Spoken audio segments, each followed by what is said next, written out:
ஏன் சார் விட்டுறீங்க? எல்லாருக்கும் பார்த்தீங்கன்னா என்ன நடக்குதுன்னு தெரியும். என்னைக்கே எனக்கு வந்து டக்குன்னு ஓடிபி எல்லாம் வந்து போட்டு பார்த்து வேணும் சொல்ல எனக்கே தெரியாதுன்னு கேட்டு நானே எங்க பையன்கிட்ட செல்லை கொடுத்து பார்த்து சொல்லு பண்ணா சொல்லுவேன்.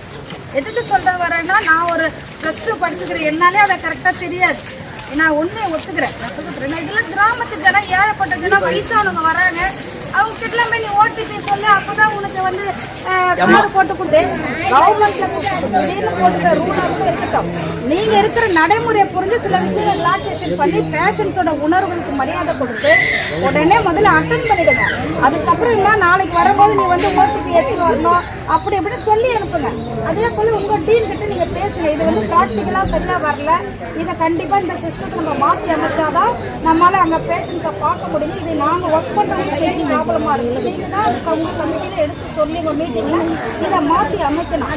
அது மாற்றி அமைக்கிற வரைக்கும் நீங்க இங்க சில விஷயங்கள் ரிலாக்ஸேஷன் பண்ணி தான் ஆகணும். இந்த மாதிரி பேஷன்ஸுக்கு வந்து கடுமையான மன உளைச்சல் வந்துச்சுன்னா அதுக்கப்புறம் ரோட்ல உட்காருவாங்க. நாங்களும் வந்து எங்க தலைமையில உட்காந்துருவோம் ஒரு 5000 பேர்.